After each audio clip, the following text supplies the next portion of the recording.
What's the creepiest thing you've heard someone casually admit? Many years ago, I was dating a girl. She was around 19 to 20, and I was 21. She had a young child about 2 years old and lived with her mother. One evening, while I was driving her home after a date, she asked for my opinion on something that completely blew my mind. She told me her mother was in a relationship with a man who wanted to have a child with her, but the mother was unable to have more children. Then came the unbelievable part. The boyfriend suggested that my girlfriend could be the surrogate mother, and she had agreed. Trying to process this, I asked if they were planning to do this through in vitro fertilization at a clinic. Her response left me speechless. She said, no, they were planning to do it the natural way. I had to make sure I understood correctly.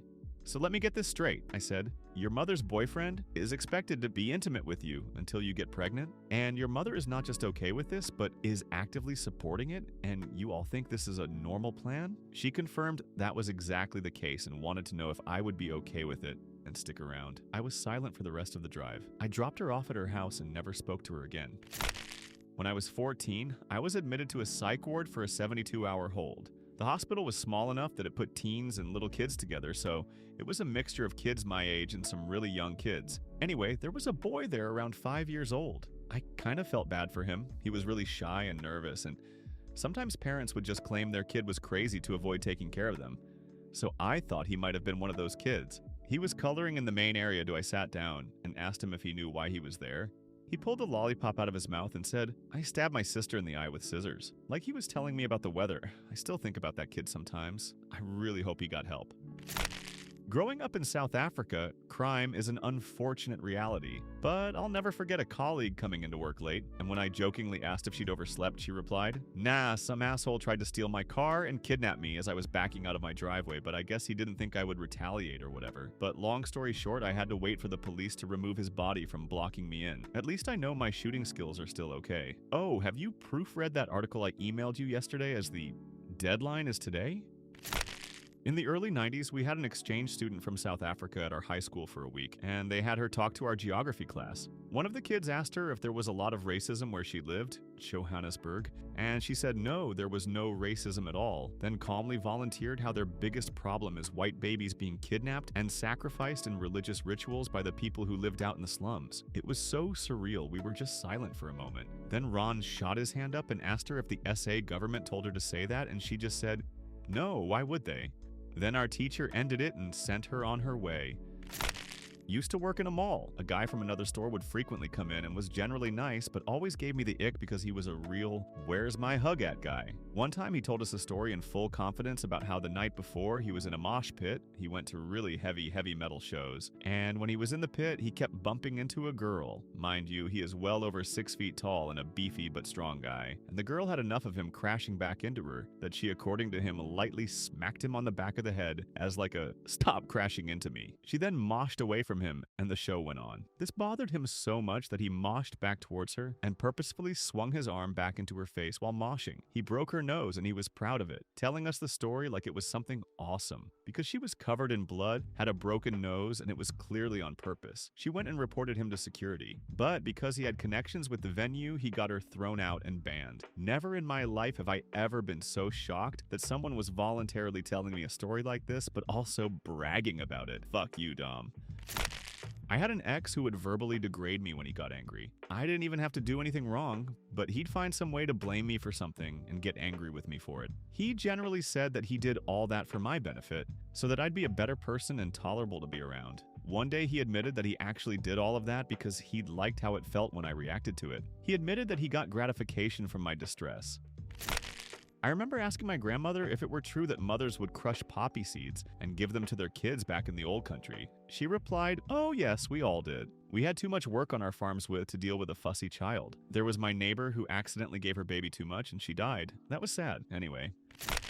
When I was a young police officer, I had a newly hired coworker told me that he lied on his background investigation. I believe he wanted to impress me. I still don't get it. It turns out he sexually assaulted someone in the military. His fingerprints never came back with a red flag. Typical military DoD bullshit 35 years ago. Blah, blah, blah. I started an investigation, had him in custody, and fired within 72 hours. Seemed like a nice guy. They all do. This girl admitted to killing her baby. She was a young meth addict in Texas. I was a bum traveler at the time, and I think I asked her to for some quick directions around Fort Worth. Anyways, she was walking with me and just admitted that she had a kid, and it died. She literally says, "It pissed me off so bad I took that thing and shook it." I was 100% thinking, why isn't this bitch in jail? The worst part was she said it was like her 18th or 19th birthday. Others include murder by beating someone up and pissing on them in the cold, which resulted in death. Another guy said he shot his dog up and was in the woods starving when a poodle came in, and they ate it. DK. How much is true, but it's too crazy to even process in the moment.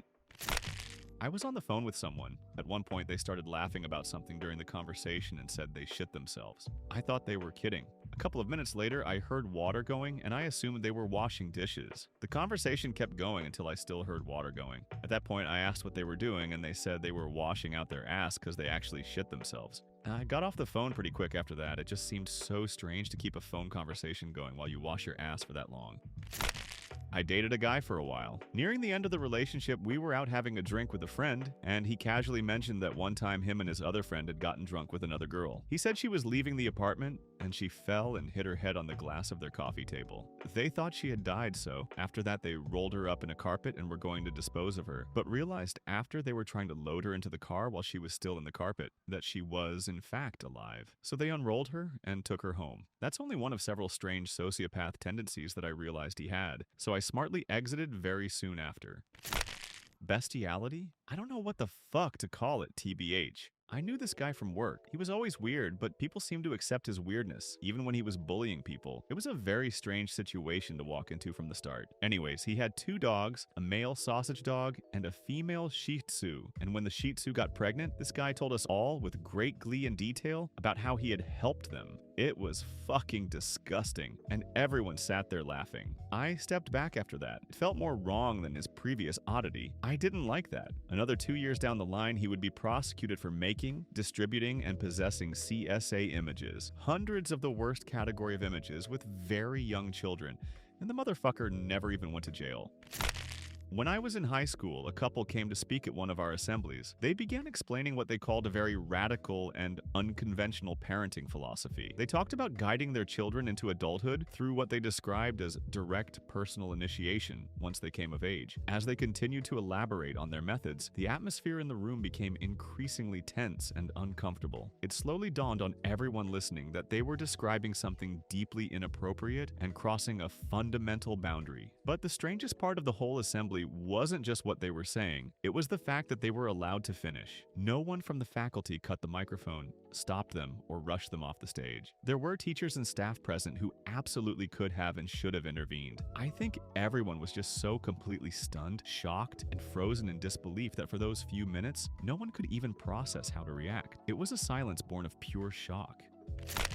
That they shoved a metal clothes hanger inside themselves to induce an abortion. Went super into detail about what came out while laughing. Like, I get it. I laugh at my trauma too, but it was pretty disturbing. Kinda ruined the vibe of the party. Also, just the other day, a person told me about how their attic neighbors were shoving firecrackers up stray kittens and tossing them into the air as they went off. That one actually made me tear up and feel nauseous. This guy I knew grew up in foster care. He told me his foster mom bred dogs. He told me he used to strangle the puppies to see how long he could do it and see if they would still wake up. I never asked follow-ups because I didn't want to know if he actually called any. He has a lot of issues now, no surprise. I genuinely did not know what to do when he said it so casually. I wanted to leave immediately. It made me so sad to hear. It was a moment of, okay, there is actually something wrong with this person. Growing up, used to go to Hawaii every year. And there was this one really religious family that always stayed in that area. Kids were always casually talking about how the gays are gonna burn in hell, while the rest of us kids were just trying to play tag. Was also closeted at the time, Loyal, so it was creepy. That her husband doesn't change their daughter's diapers because it makes him feel weird. This one is interesting. There is a type of OCD where some people are so afraid that they somehow could be interpreted as being a pedo that they become uncomfortable around children.